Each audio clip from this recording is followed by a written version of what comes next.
মনে হয় মরণকে ভয় পেয়েছে। আল্লাহর বান্দার কানে কানে গিয়া জালেম বাদশা বলতেছে, যুবক তুমি মনে হয় আমাকে রব বলে দাবি করবা এবং মরণকে বড় ভয় পাইছো।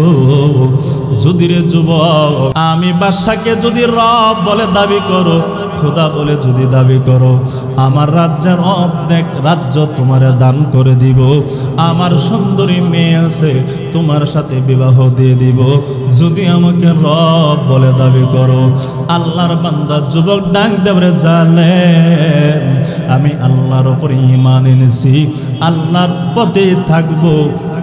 তোমার মতন জালেমকে জীবন চলে গেল রব বলে দাবি করব না। সুবহানাল্লাহ। আল্লাহর বান্দা বলতেছেন, জালেম বলে তাহলে কেন তুমি কান্নার আওয়াজ দিয়েছো? এবার আল্লাহর বান্দা যুবক ডাক দিয়ে বলে, জালেম কেন আমি কেঁদেছি জানো? বলে আমার বড় ভাই, আমার মেজো ভাই কিছুক্ষণ আগে আল্লাহর পথে থেকে আল্লাহর উপরে বিশ্বাস রাখিয়া জ্বলন্ত তেলের মধ্যে জীবন দিয়ে শাহাদাত বরণ করিয়া আল্লাহর তৈরি জান্নাতের মেহমান হয়ে গেছে। এখনো আমি পেছনে পড়ে গেলাম, এখনো আমি জান্নাতের মেহমান হতে পারলাম না রে জালেম বাদশাহ।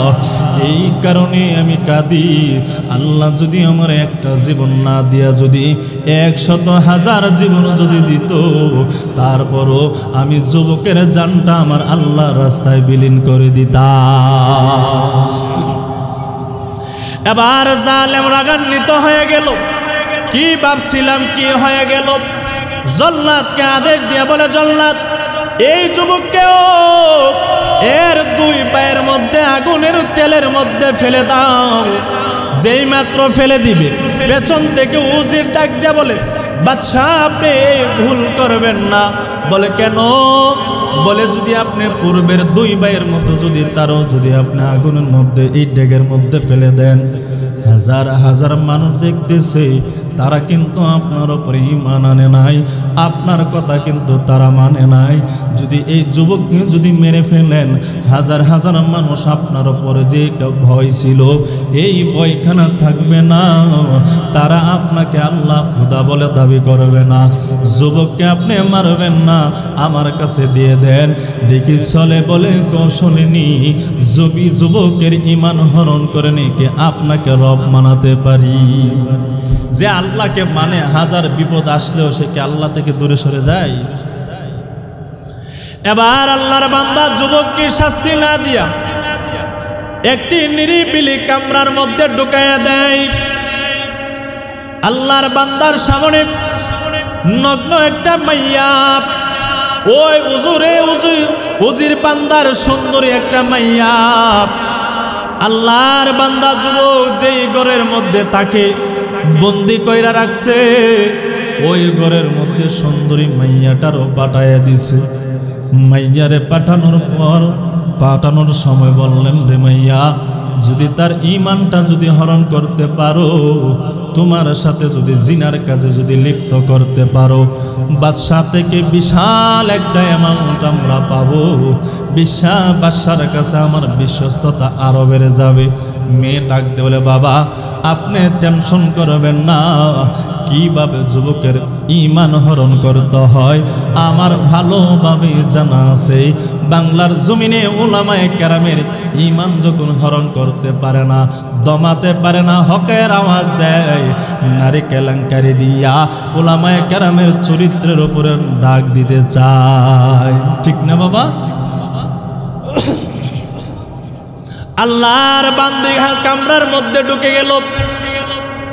যুবক আল্লাহর বান্দা নামাজ পড়তেছে, মালিকের দরবারে সেজদা দিয়া দুখানা হাত উঠাইয়া আল্লাহর কাছে বলে, মালিক আল্লাহ বিপদে পড়ে গেলাম, আপনার প্রতি ঈমান রাখার কারণে আজকে জালেমের সামনে আমি হয়ে গেলাম, শাস্তির সম্মুখীন হয়ে গেলাম। আল্লাহ বিপদ থেকে আপনি আমার হেফাজত করে রক্ষা করেন। আল্লাহর বান্দা যখন ওই মহিলা কামরার ভিতরে ঢুকে গেল, বারবার মহিলা আকর্ষণ করার জন্য যুবকের নজরটা যখন ওই বেশ্যা মহিলার দিকে যেন পড়ে, বারবার বিভিন্ন ধরনের ছলনা করতেছে। যুবকের একবার ডান দিকে যায়, আবার বাম দিকে যায়, আবার ডানে যায়, সামনে যায়, পেছনে যায়, কিন্তু আল্লাহর বান্দা যুবক বেগানা নারীর দিকে তাকায় না। মুমিন তো সেই যে বান্দা নিজের বিবি হালাল ছাড়া বেগানা নারীর দিকে তাকায় না, ঠিক কিনা? বারবার চেষ্টা করতেছি, তারপরও মেয়ে ব্যর্থ হয়ে যায়। যুবক আল্লাহর বান্দা তাকাই না, আল্লাহর বান্দি বারবার চেষ্টা করার পরও ব্যর্থ। এভাবে একদিন নয়, 2 দিন নয়, 1 সপ্তাহ পর্যন্ত চলে গেল। আল্লাহর বান্দা ওই বেগানা নারীর দিকে তাকাই না। কেমন বাবা ঈমান, যেই বান্দা মুমিন হবে, ঈমানদার হবে, ওই বান্দা বেগানা নারীর দিকে তাকাবে না। যেই বান্দা মুমিন হবে, ওই বান্দা জবান দিয়ে মিথ্যা কথা বলবে না। যেই বান্দা ঈমানদার দাবি করবে, ওই বান্দা অন্যের চুগলখড়ি করবে না। যেই বান্দা ঈমানদার দাবি করবে, ওই বান্দা অন্যের সমালোচনা করবে না। যেই বান্দা নিজেকে ঈমানদার বলে দাবি করবে, ওই বান্দা অন্যের বিরুদ্ধে মিথ্যা মামলা দিবে না। যেই বান্দা নিজেকে ঈমানদার দাবি করবে, ওই বান্দা অন্যের সম্পদ দখল করবে না। যেই বান্দা ঈমানদার দাবি করবে, ওই বান্দা অন্যের টাকা পয়সা আত্মসাৎ করবে না। 1 সপ্তাহ পর্যন্ত আল্লাহর বান্দি পারে নাই। যুবক আল্লাহর বান্দা নামাজ পড়িয়া পড়িয়া মালিকের দরবারে পানা চাই। মেয়ে আসিয়া বাবার কাছে অভিযোগ, ও বাবা, এমন কি মানুষের কাছে আমারে পাঠাইলা, যে যুবকটা আমার দিকে একবারও তাকাই না? একই মানুষ নাকি অন্য কিছু? কি হয়েছে? বলে 1 সপ্তাহ পর্যন্ত অনেক চেষ্টা সাধনা করলাম, তারপর যুবককে আমার দিকে একবার নজর দিয়ে তাকানোর চেষ্টা করার পর ব্যর্থ হলাম। এবার বাবা ডাক দিয়ে বলে, মেয়ে, যদি ব্যর্থ হয়ে যাও তাহলে কিন্তু রাজার কাছে জবাব দেওয়ার কোনো ভাষা থাকবে না। ওগুলো কোনো পাবো দূরের কথা, শাস্তির সম্মুখীন আমাদেরকে হতে হবে। এবার মেয়ে ডাক দিয়ে বলে, বাবা, আরো 1 সপ্তাহ আমাদের সময় দেন, আমি দেখি যুবকের চরিত্র নিহরণ করতে পারি। যেই বান্দা ঈমানদার 1 সপ্তাহ কেন, 1 সপ্তাহ কেন, 2 সপ্তাহ কেন, 1000 জীবন শেষ করলো, ঈমানদারের ঈমান মুহূর্তের জন্য হরণ করতে পারে না। বিস্তারিত আলোচনা করার, বিস্তারিত ভূমিকা বলারও সুযোগ নাই, সময় যত কম। তা আমি আপনাদের সামনে প্রাথমিক পর্যায়ে মুমিন কাকে বলে, মুমিনের গুণাগুণ কি, মুমিনের জন্য আল্লাহ তাআলা হাসরের ময়দানে কি রেখেছে, সাথে সাথে যারা ধৈর্যশীল হবে, মুমিনের মধ্যে ধৈর্যশীল যারা হবে, এদের জন্য আল্লাহর পক্ষ থেকে কি পুরস্কার দেওয়া হবে, হাসরের ময়দানে তাদেরকে বিনা হিসেবে জান্নাত দেওয়া হবে নাকি হিসাব নিয়ে জান্নাত দেওয়া হবে, এর উপরে সংক্ষিপ্ত আকারে কথা বলবো। শুনতে রাজি আছেননি আপনারা? শুনবেন তো ইনশাআল্লাহ? বুখারী শরীফের হাদিস নাম্বার হলো 4419 নাম্বার। এই হাদিসের মধ্যে নবীজির সাহাবী বলেন, عن أبي هريرة رضي الله تعالى عنه قال قال رسول الله صلى الله عليه وسلم كان يوما بارزا للناس। নবীজির সাহাবী হযরত আবু হুরায়রা রাদিয়াল্লাহু তাআলা আনহু হতে বর্ণিত, তিনি বলেন, রাসূল আকরাম সাল্লাল্লাহু আলাইহি ওয়াসাল্লাম ইরশাদ করেন, কানা ইয়াওমান বারিজান লিন্নাস। নবীজি একদিন মানুষের সাথে বসা ছিলেন। ইজ আতাহু রাজুলুন ইয়ামশি, এমন সময় একজন আল্লাহর বান্দা নবীর কাছে আসিয়া বললেন, ফাকালা ইয়া রাসূলুল্লাহ, ও নবী, আপনি বলেন না মাল ঈমান, ঈমান কাকে বলা হয়?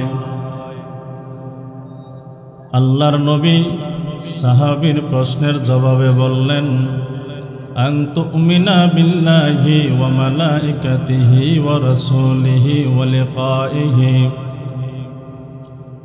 ঈমান বলা হয় তুমি আল্লাহর উপরে ঈমান আনয়ন করবা, সমস্ত ফেরেশতা কুলের উপরে ঈমান আনয়ন করবা, সমস্ত রাসূলগণের উপরে ঈমান আনয়ন করবা, আল্লাহর সান্নিধ্য পাওয়ার উপরে ঈমান আনয়ন করবা, ওয়া তুমিনা বিল বাসিল আখির, এবং পুনরুত্থানের দিনে ওই যে আপনি আমি মারা যাওয়ার পরে আল্লাহ তাআলা আপনি আমাকে আবার উঠাবেন, হাসরের ময়দানে আল্লাহ তাআলার কাঠগড়ায় দাঁড়াতে হবে, দাঁড়াইয়া দুনিয়ার জিন্দেগির সমস্ত হিসাব আপনা আমাকে দিতে হবে।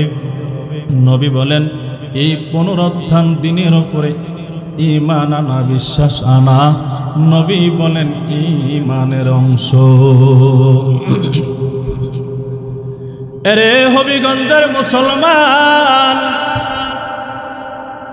ঈমান যদি না থাকে হাসরের ময়দানে, ঈমান ছাড়া বান্দা দুনিয়াতে যত আমল করেন না কেন, যত ভালো কাজ করেন না কেন, ঈমান যদি না থাকে এই ভালো কাজ দিয়ে হাসরের ময়দানে কোনো উপকারে আসবে না। কিভাবে আসবে না, কেন আসবে না? দলিল নেন, আল্লাহর নবী জানায় দেয়। বুখারী শরীফের হাদিস নাম্বার হলো 411 নাম্বার। নবীজির কলিজার টুকরা আম্মা জানা আয়েশা সিদ্দিকা রাদিয়াল্লাহু তাআলা আনহা বর্ণনা করেন, বলতো ইয়া রাসূলুল্লাহ, আমি বললাম হে নবী, ইবনে জুদআন কানা ফিল জাহিলিয়া, ইবনে জুদআন একজন সাহাবী আছে নবী, জাহিলিয়াতের যুগে ইসনুর রাহিমা, আত্মীয়তার বন্ধন টিকে রাখত, ওয়া ইত'আমুল মিসকিন, ও নবী দরিদ্র অসহায় বান্দা বান্দীদেরকে খাবার খাওয়াতো। ফাহাল যাকা নাফিআহুম, ও নবী হাসরের ময়দানে আপনি তো বললেন যেই বান্দা আত্মীয় স্বজনের সম্পর্ক ঠিক রাখবে, যেই বান্দা অসহায় দরিদ্র মানুষদেরকে আহার করাবে, এটা তো অনেক সবের কাজ। ও নবী হাসরের ময়দানে কি ইবনে জুদআন যখন ঈমান আনয়ন করে নাই, ঈমানদার ছিল না, যখন এই ভালো ভালো কাজগুলো করেছিল, হাসরের ময়দানে কি আল্লাহ তাআলা এর বিনিময়ে সওয়াব দান করবি? আম্মা জানা আয়েশা সিদ্দিকা রাদিয়াল্লাহু তাআলা আনহার জবাবে আল্লাহর নবী বললেন, ও আয়েশা লা ইয়ানফাহু, না আয়েশা না না, ঈমান ছাড়া যদি বান্দা দুনিয়ার বুকে যদি যত ভালো আমল করুক না কেন, ভালো কাজ করুক না কেন, হাসরের ময়দানে ওই বান্দার এই ভালো কাজের কোনো ফলাফল আল্লাহর দরবারে পাবে না। যদি ভালো ফলাফলের ভালো কাজের ফলাফল যদি আপনা আমাকে যদি পেতে হয়, ঈমান নিয়ে যদি মারা যায়, চুল পরিমাণ নেক আমল করলো, এর বদৌলত আল্লাহ তাআলা হাসরের ময়দানে দান করবি।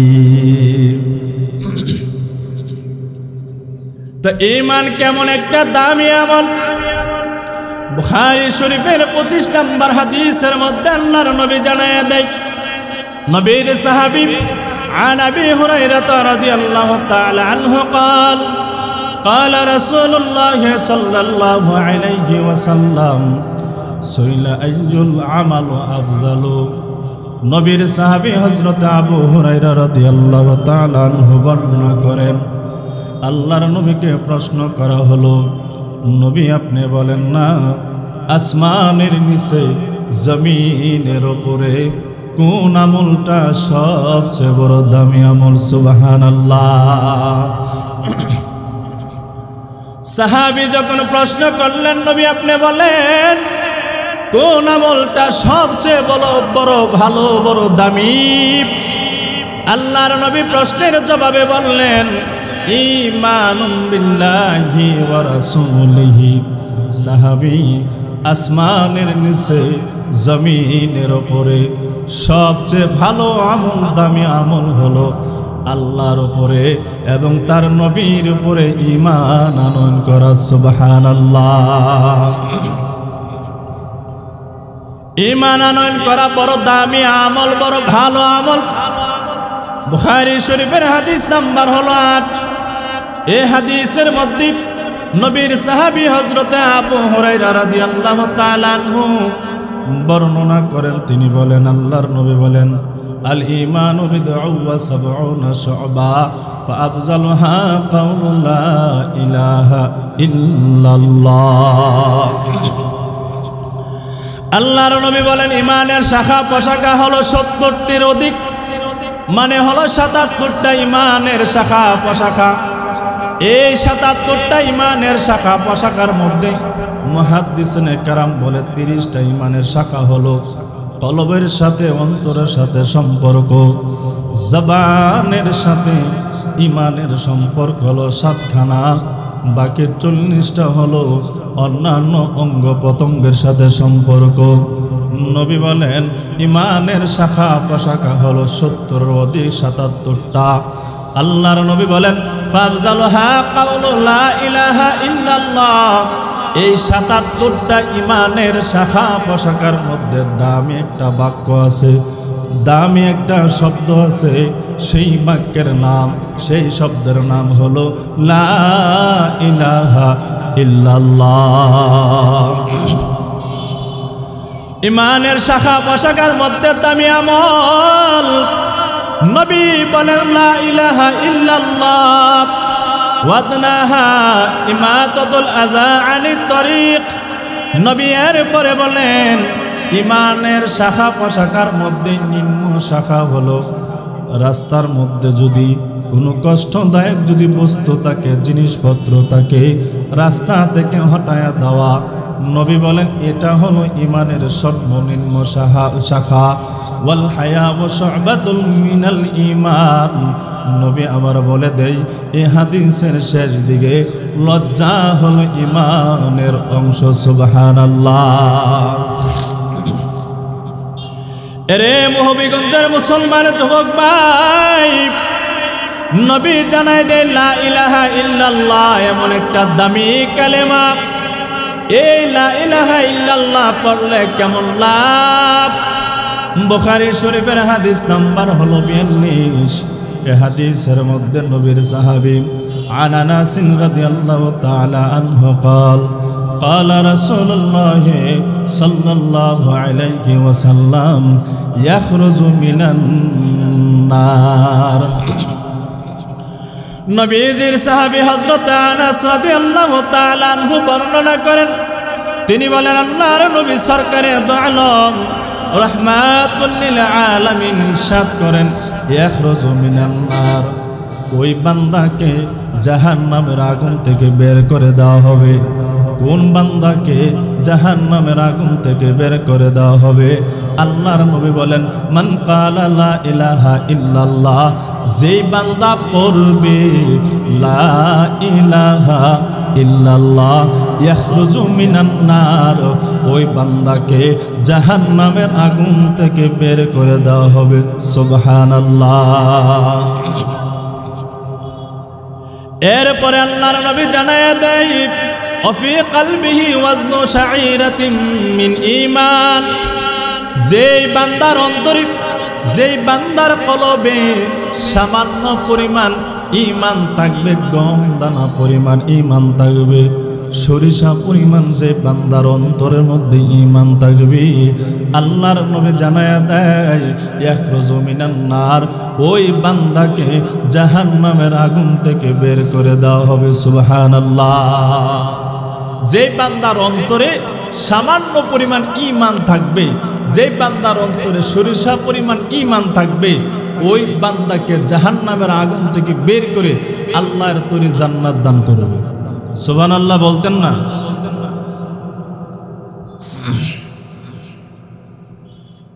তো যেই বান্দার অন্তরে ঈমান থাকবে সেই বান্দাকে জাহান্নাম থেকে মুক্ত করে কোথায় দেওয়া হবে? জান্নাত দেওয়া হবে। কোথায় দেওয়া হবে? আরে মুসলমান ভাইরা আমার,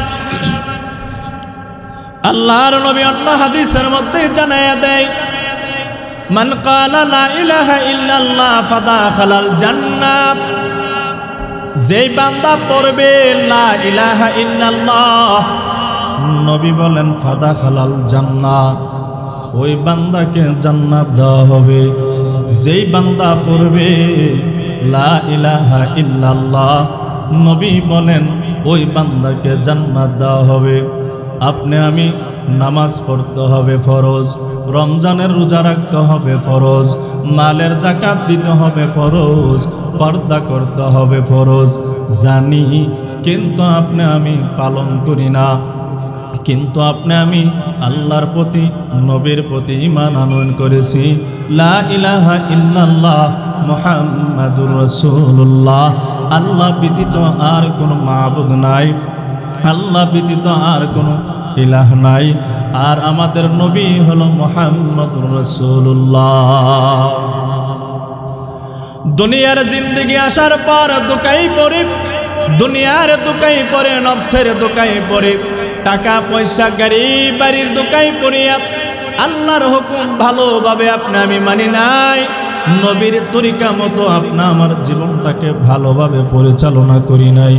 কিন্তু আল্লাহ একজন, আপনি আমি মানি, নবী আমার মুহাম্মদ আখিরি পয়গম্বর, শেষ পয়গম্বর মুহাম্মদ বিনে আর কোনো পয়গম্বর নাই, আর কোনো কিয়ামত পর্যন্ত আর কোনো নবী রাসূল আসবে না।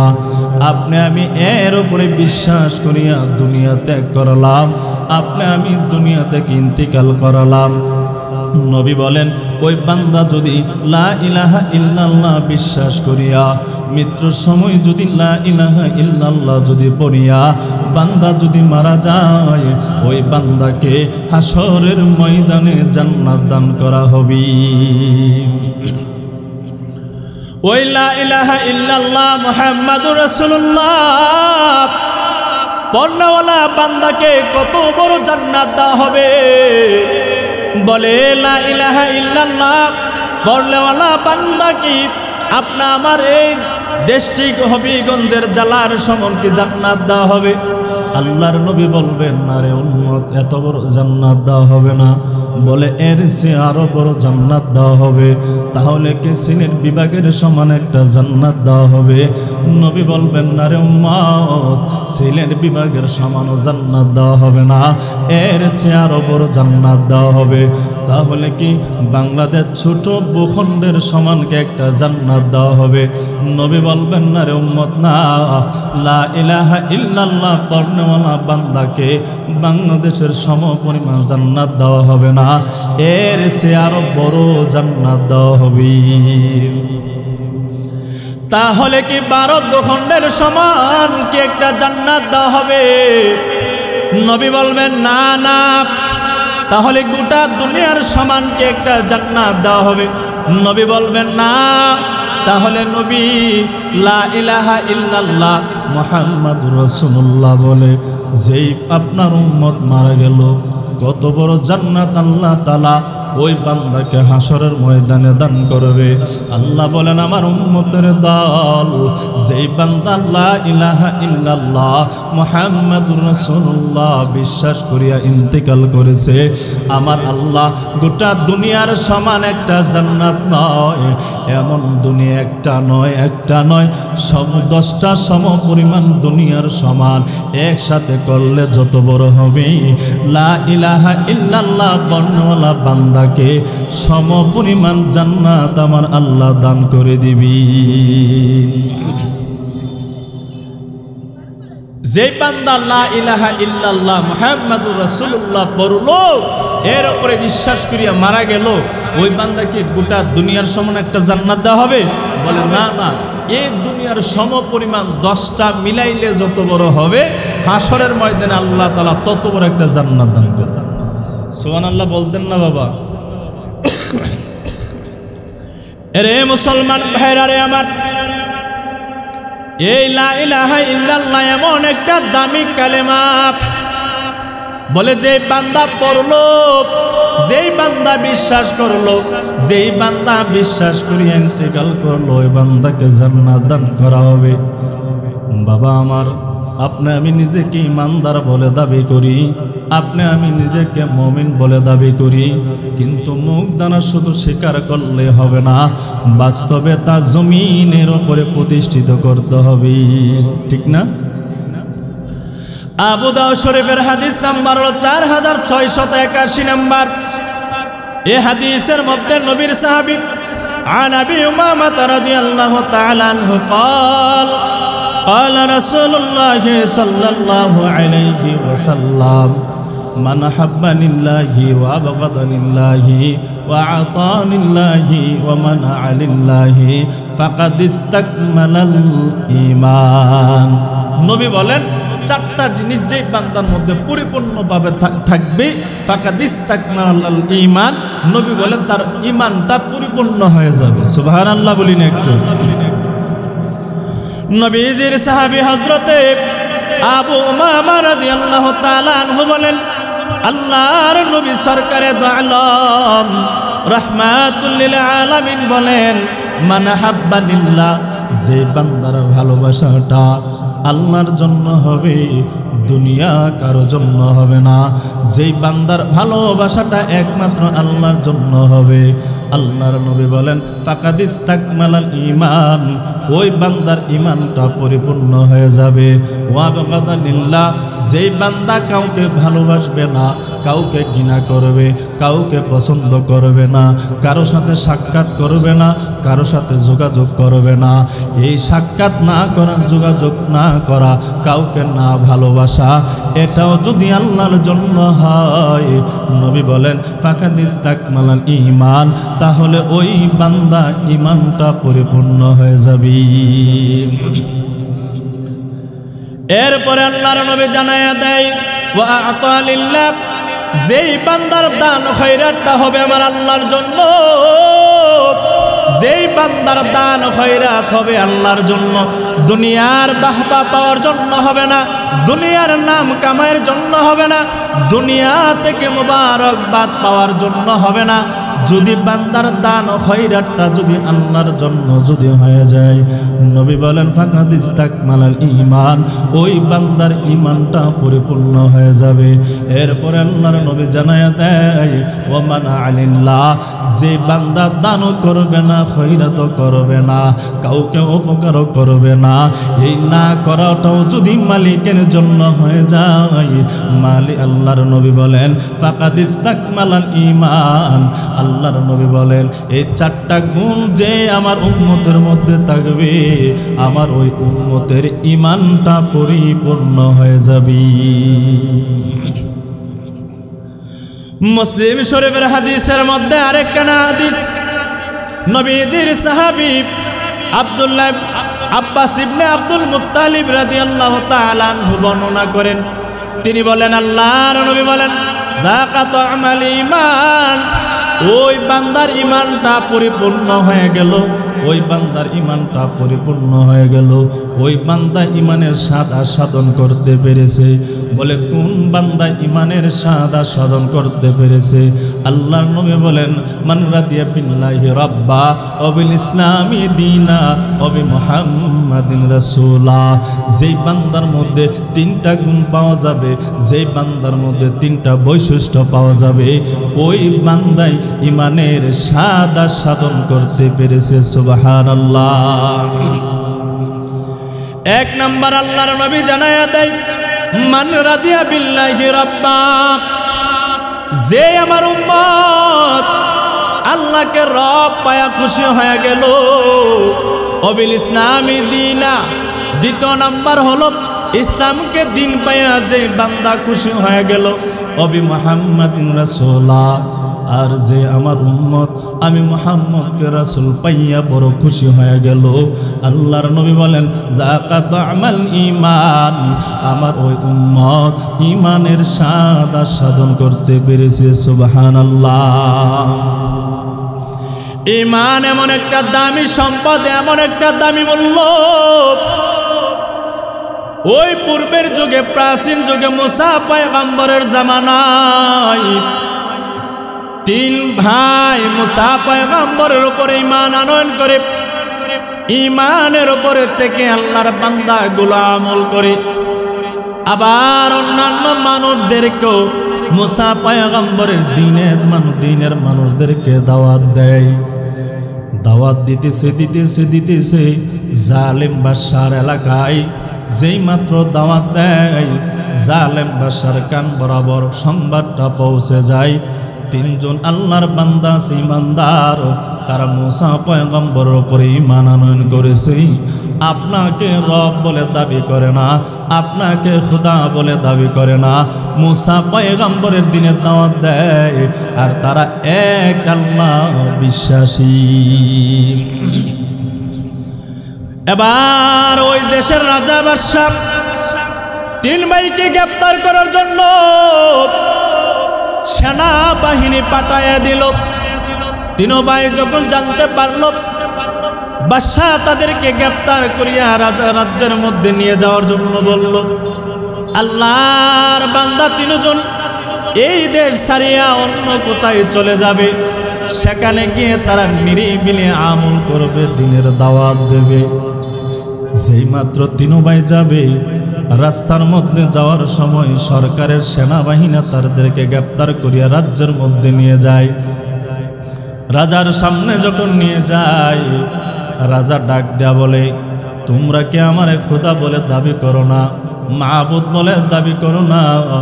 3 আল্লাহর বান্দা ডাক দেয়া বলে, না না, আমরা এক আল্লাহ বিশ্বাসী, তোমার মতন জালেমকে আমরা আল্লাহ বলে দাবি করতে পারবো না।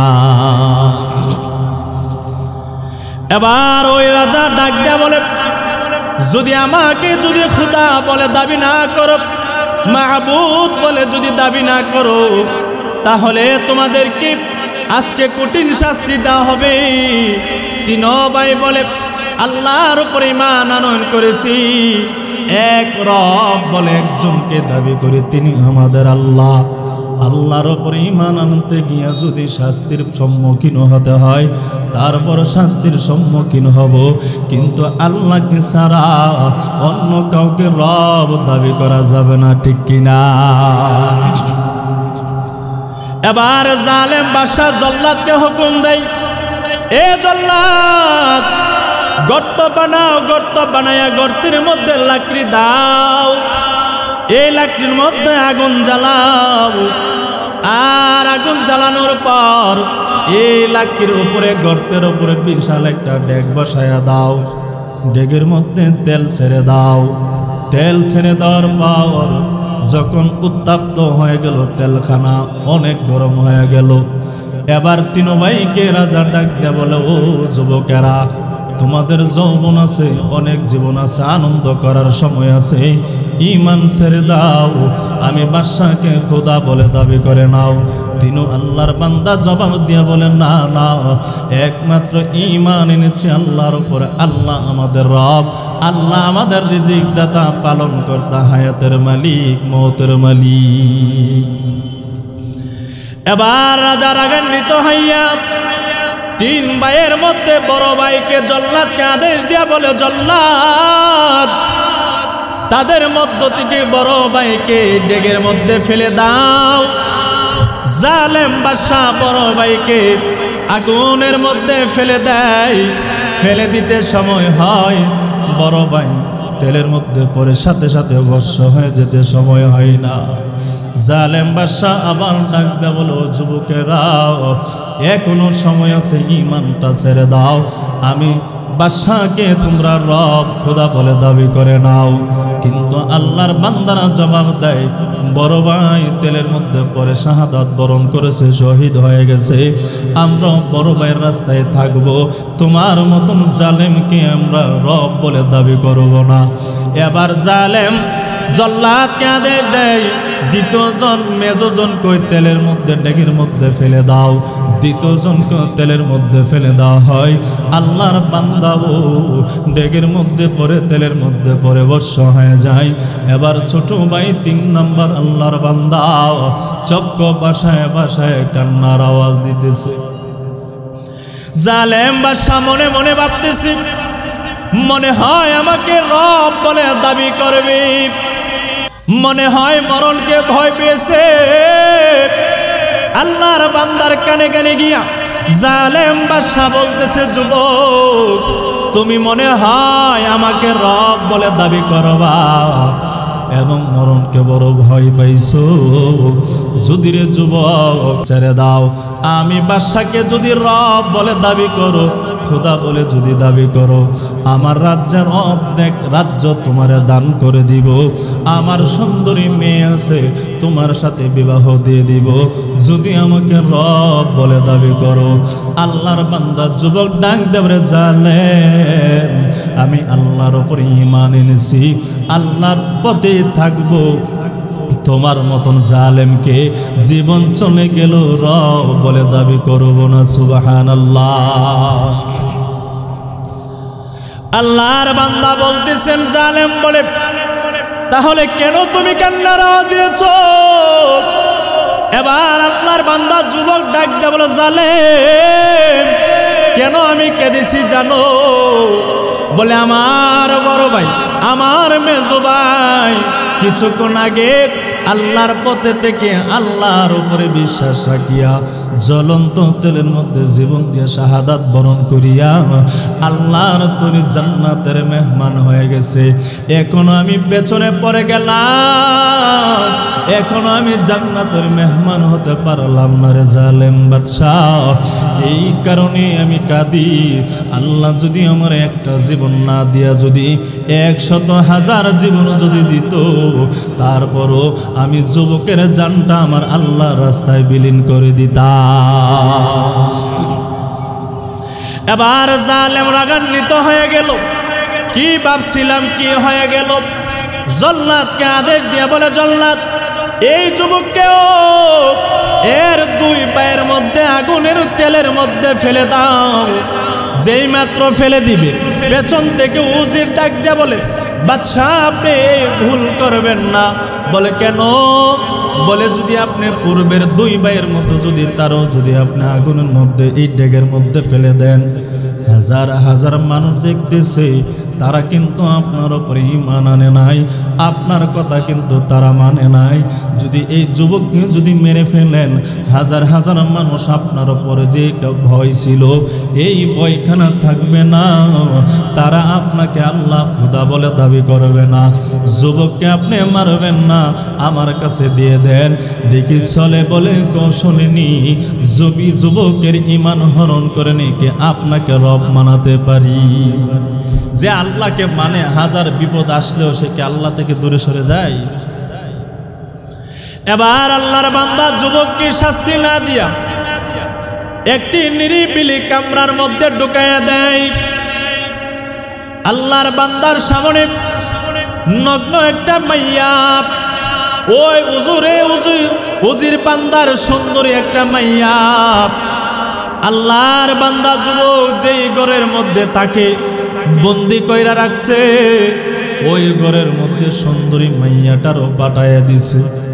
মাইয়ারে পাঠানোর সময় বললেন, রে মাইয়া যদি তার ঈমানটা যদি হরণ করতে পারো, তোমার সাথে যদি জিনার কাজে যদি লিপ্ত করতে পারো, বাদশা থেকে বিশাল একটা অ্যামাউন্ট আমরা পাবো। বাদশার কাছে আমার বিশ্বস্ততা আরো বেড়ে যাবে। মেয়ে ডাক দে বলে, বাবা আপনি টেনশন করবেন না, কিভাবে যুবকের ঈমান হরণ করতে হয় আমার ভালোভাবে জানা আছে। বাংলার জমিনে উলামায়ে কেরামের ঈমান যখন হরণ করতে পারে না, দমাতে পারে না, হকের আওয়াজ দেয়, নারী কেলেঙ্কারি দিয়া উলামায়ে কেরামের চরিত্রের উপরে দাগ দিতে চায়। ঠিক না বাবা? আল্লাহর বান্দা কামরার মধ্যে ঢুকে গেল। যুবক আল্লাহর বান্দা নামাজ পড়তেছে, মালিকের দরবারে সেজদা দিয়া দুখানা হাত উঠাইয়া আল্লাহর কাছে বলে, মালিক, আল্লাহ বিপদে পড়ে গেলাম, আপনার প্রতি ঈমান রাখার কারণে আজকে জালেমের সামনে আমি হয়ে গেলাম, শাস্তির সম্মুখীন হয়ে গেলাম। আল্লাহ বিপদ থেকে আপনি আমার হেফাজত করে রক্ষা করেন। আল্লাহর বান্দা যখন ওই মহিলা কামরার ভিতরে ঢুকে গেল, বারবার মহিলা আকর্ষণ করার জন্য যুবককে, যুবকের নজরটা যখন ওই বেশ্যা মহিলার দিকে যেন পড়ে, বারবার বিভিন্ন ধরনের ছলনা করতেছে। যুবকের একবার ডান দিকে যায়, আবার বাম দিকে যায়, আবার ডানে যায়, সামনে যায়, পেছনে যায়, কিন্তু আল্লাহর বান্দা যুবক বেগানা নারীর দিকে তাকায় না। মুমিন তো সেই যে বান্দা নিজের বিবি হালাল ছাড়া বেগানা নারীর দিকে তাকায় না, ঠিক কিনা? বারবার চেষ্টা করতেছি, তারপরও মেয়ে ব্যর্থ হয়ে যায়। যুবক আল্লাহর বান্দা তাকাই না, আল্লাহর বান্দি বারবার চেষ্টা করার পরও ব্যর্থ। এভাবে একদিন নয়, 2 দিন নয়, 1 সপ্তাহ পর্যন্ত চলে গেল। আল্লাহর বান্দা ওই বেগানা নারীর দিকে তাকাই না। কেমন বাবা ঈমান, যে বান্দা মুমিন হবে, ঈমানদার হবে, ওই বান্দা বেগানা নারীর দিকে তাকাবে না। যেই বান্দা মুমিন হবে, ওই বান্দা জবান দিয়ে মিথ্যা কথা বলবে না। যেই বান্দা ঈমানদার দাবি করবে, ওই বান্দা অন্যের চুগলখড়ি করবে না। যেই বান্দা ঈমানদার দাবি করবে, ওই বান্দা অন্যের সমালোচনা করবে না। যেই বান্দা নিজেকে ঈমানদার বলে দাবি করবে, ওই বান্দা অন্যের বিরুদ্ধে মিথ্যা মামলা দিবে না। যেই বান্দা নিজেকে ঈমানদার দাবি করবে, ওই বান্দা অন্যের সম্পদ দখল করবে না। যেই বান্দা ঈমানদার দাবি করবে, ওই বান্দা অন্যের টাকা পয়সা আত্মসাৎ করবে না। 1 সপ্তাহ পর্যন্ত আল্লাহর বান্দি পারে নাই। যুবক আল্লাহর বান্দা নামাজ পড়িয়া পড়িয়া মালিকের দরবারে পানা চাই। মেয়ে আসিয়া বাবার কাছে অভিযোগ, ও বাবা, এমন কি মানুষের কাছে আমারে পাঠাইলা, যে যুবকটা আমার দিকে একবারও তাকাই না? একই মানুষ নাকি অন্য কিছু? কি হয়েছে? বলে 1 সপ্তাহ পর্যন্ত অনেক চেষ্টা সাধনা করলাম, তারপর যুবককে আমার দিকে একবার নজর দিয়ে তাকানোর চেষ্টা করার পর ব্যর্থ হলাম। এবার বাবা ডাক দেয়া বলে, মেয়ে, যদি ব্যর্থ হয়ে যাও তাহলে কিন্তু রাজার কাছে জবাব দেওয়ার কোনো ভাষা থাকবে না। অবলোকন পাবো দূরের কথা, শাস্তির সম্মুখীন আমাদেরকে হতে হবে। এবার মেয়ে ডাক দিয়ে বলে, বাবা, আরো 1 সপ্তাহ আমাদের সময় দেন, আমি দেখি যুবকের চরিত্র নিহরণ করতে পারি। যেই বান্দা ঈমানদার 1 সপ্তাহ কেন, 1 সপ্তাহ কেন, 2 সপ্তাহ কেন, 1000 জীবন শেষ করলো, ঈমানদারের ঈমান মুহূর্তের জন্য হরণ করতে পারে না। কারণ ঈমানদার বান্দার জীবন মরণ যা আছে সব আল্লাহর জন্য। সূরা আনআমের 162 নম্বর আয়াতের মধ্যে আল্লাহ জানায় দেয়, قل إن صلاتي ونسكي ومحياي ومماتي لله رب العالمين।